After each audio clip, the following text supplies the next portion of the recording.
RET teachers और रहबर तालीम scheme के रिगार्डिंग सुप्रीम कोर्ट की एक इम्पॉर्टेंट जजमेंट आई, जिसका नाम है union territory of Jammu and Kashmir versus Saba वानी।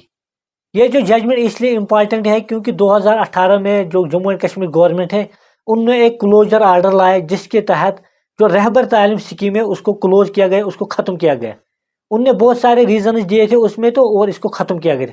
और उस क्लोजर आर्डर के थ्रू जितनी भी एडवर्टीजमेंट वो पेंडिंग थी उनको विड्रा किया गया, और जो सिलेक्ट पैनल में जिनका नाम था उनको भी उन्होंने ख़त्म किया।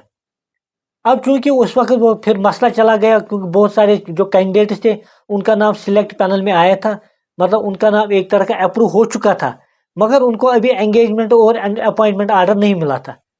जब कोर्ट के और फिर ये फैसला किया गया कि वो कैंडिडेट जिनका सिलेक्ट पैनल में नाम आ चुका है और उनके खिलाफ कोई लिटिगेशन पेंडिंग नहीं है, उनको अपॉइंट भी किया गया और उनके एंगेज भी किया गया। मगर वो कैंडिडेट जिनका कोई कोर्ट केस चल रहा था, जब कोई मसला चल रहा था और उनको एंगेज नहीं किया गया था, उनने वो सुप्रीम कोर्ट में चले गए, अपील में चले गए, और वहाँ पे सुप्रीम कोर्ट ने जो पहली बात ये कही कि जिनका नाम सिलेक्ट पैनल में आ चुका है और जिनको उस वक्त अप्रूव किया गया था उनको अपॉइंट भी किया, उनको अपॉइंट किया जाए। पहली बात, जो कैंडिडेट जिनका सिलेक्ट पैनल में नाम आ चुके हैं उनको अपॉइंट करना है गवर्नमेंट को। दूसरी बात ये कही गई है कि जो इस जजमेंट में उनको विद इन 8 वीक्स 8 हफ्ते के अंदर अंदर उनको अपॉइंटमेंट आर्डर मिलना चाहिए। दूसरी बात ये कही गई कि जिनको वो अप्रूव किया गया है, जो सिलेक्ट पैनल में नाम आ चुके, मगर उनको कुछ क्वालिफिकेशन फुलफिल करनी है। जो एक मिनिमम क्वालिफिकेशन एक टीचर बनने के लिए हिंदुस्तान में चाहिए वो उनको फुलफिल करनी है। दूसरी चीज़ ये कि जो TET टेस्ट, टीचर वो क्या टेस्ट होता होगा टीचर्स का, वो भी उनको देना पड़ेगा। उनको 3 साल के अंदर वो उनको क्वालिफाई करना है, या 3 अटेम्प्ट में इतनी 3 सालों में क्वालिफाई करना है। और गवर्नमेंट को ये डायरेक्शन दी गई कि हर साल ये TET टेस्ट को वो TET टेस्ट का मुनाकिद किया जाए और ये कैंडिडेट उसमें मतलब अपेयर हो जाए। साथ में ये बात भी कही गई कि ये जो TET टेस्ट और ये मिनिमम क्वालिफिकेशन ये उन सब कैंडिडेट्स पे लागू होगा जो 2010 के बाद से आज तक 2018 जो RET टीचर बन चुके थे, रहबर तालीम और साथीदा बन चुके थे, उनको भी ये TET टेस्ट देना पड़ेगा और उनको भी ये जो मिनिमम क्वालिफिकेशन वो फुलफिल करनी होगी।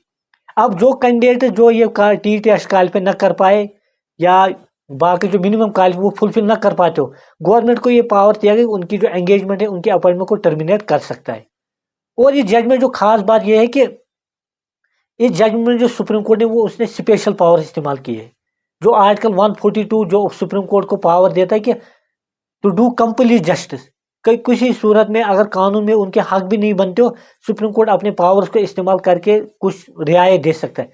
उसी तरह की ये एक जजमेंट है, ये कोई प्रेसिडेंट नहीं बनेगा, ये कल दूसरा इसका फायदा नहीं ले सकता है कि उसमें उसके लिए तो मिल चुका था, ये राइट हमें भी दिया जाए, क्योंकि ये प्रिलिमिनरी पावर सेक्शन आर्टिकल 142 में इस्तेमाल हुआ था। इसीलिए कोर्ट ने ये कहा कि इस जजमेंट की बुनियाद पे कोई भी फर्दर लिटिगेशन नहीं होगी, कोई भी इस जजमेंट की बुनियाद पे कोई राइट नहीं मांग सकता है। जो इससे पहले या इससे पहले किसी कोर्ट में जिनका केस चल रहा है उन पे ये जो गाइडलाइंस है उन पे ये लागू हो जाएगी। वही इस जजमेंट का फायदा उठा सकता है जिनका केस चल रहा है, या इस केस में वो पार्टी थे, या किसी और के कोर्ट में उनका केस इसी RET क्लोजर आर्डर के रिगार्डिंग चल रहा है, वो इस स्कीम का फायदा ले सकता है। और ऑनरेरियम के रिगार्डिंग भी सुप्रीम कोर्ट ने कहा कि JNK गवर्नमेंट को इसके बारे में भी सोचना चाहिए कि क्या ठीक रहेगा। और खास बात यही कि जो भी एंगेज किया सिलेक्ट पैनल में जिनका नाम आ गया था, अब गवर्नमेंट के इस आर्डर सुप्रीम कोर्ट के इस जजमेंट के मुताबिक उनको एंगेज करना है विद इन 8 हफ्तों के अंदर उनको, और उनको वो मिनिमम क्वालिफिकेशन फुलफिल करनी है। शुक्रिया।